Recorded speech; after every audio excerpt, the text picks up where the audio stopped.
First இன்றைக்கி வந்து veg biryani செய்ய போகிறோம். ஃபஸ்ட்டு வந்துட்டு எண்ணெய் பாதி நெய் பாதி ஊற்றிட்டு பட்டை கிராம்பு ஏலக்காய் மசாலா ஐட்டம்ஸ்லாம் போட்டுருக்கோம். அதுக்கப்புறமேட்டு வெங்காயம், பெரிய வெங்காயம் நல்லா பெரிய சைஸ்க்குள்ளே 2. இது வந்து நல்ல ப்ரௌன் கலரில் நல்ல டார்க் ப்ரௌன் கலரில் இது பண்ணணும், ஃப்ரை பண்ணணும். இதுதான் வந்துட்டு ஃப்ளேவரே.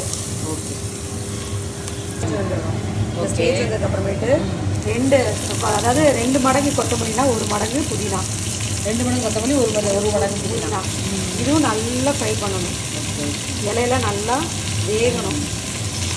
நல்லதுக்கு அப்புறமேட்டு தான் தக்காளி போடுறதுக்கப்புறம் இஞ்சி போடலாம். ஓகே, இந்த மாதிரி நம்ம பிரியாணி சாப்பிட்றதுல இந்த மாதிரி சாப்பிட்டு போட்டோம். எங்கள் அக்கா பிரியாணி செய்வாங்க, எப்படின்னு பார்க்கலாம்.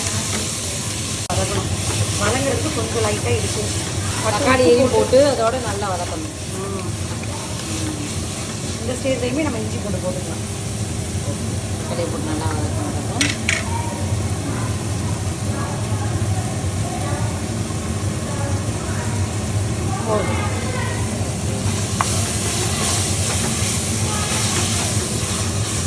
நல்லா இருக்கும். பாய் வீட்டு பிரியாணி செய்யணும். அப்போ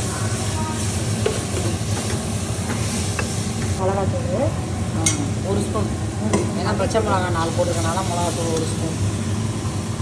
மல்லித்தூள் 1 ஸ்பூன். ஆமாம், மிளகாத்தூள் 1/2 ஸ்பூன், மல்லித்தூள் 1 ஸ்பூன் போதும். நல்லா அதெல்லாம் மசாலா ஸ்பைசஸ்லாம் எல்லாமே வந்துருச்சு, வதங்கிடுச்சு.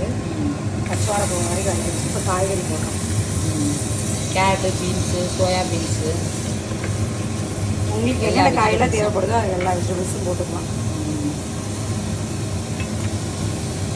மூடி நம்ம வந்து 1/2 மணி போட்டுக்கலாம்.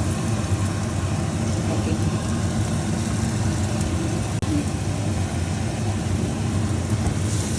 தயிர் வந்து 2 ஸ்பூன். அவ்வளோதான். 2.5 டம்ளரா? ஓகே, 2.5 டம்ளர் அரிசிக்கு எத்தனை டம்ளர் தண்ணி ஊற்றணும்? 5 டம்ளர் தண்ணி. 5 டம்ளர் தண்ணி. ஓகே, ஜீரக சம்பா அரிசி 2 டம்ளர் எடுத்துக்கணும். இப்போ வந்துட்டு 2.5 டம்ளர் அரிசி எடுத்துக்கோமா, அப்போ 5 டம்ளர் 6 டம்ளர் கூட தண்ணி எடுத்துக்கலாம். காய்க்கு சேர்த்து பாதி, அதில் பாதி 3 டம்ளர் தண்ணி ஊற்றி காய் வேக விடுறோம். அடுத்த 3 தண்ணி ஊற்றி அரிசி போட்டுக்கலாம்.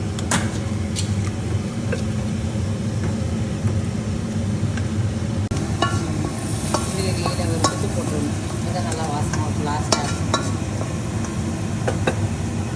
ஓகே, அரிசி போட்டோம்.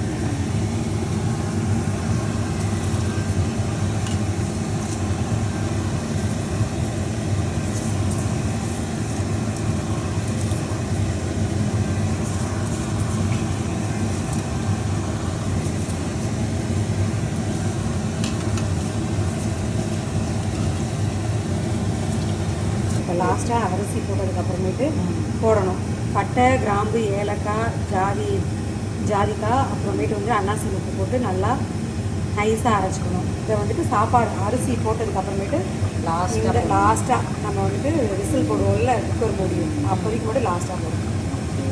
சும்மா 2 ஸ்பூன்.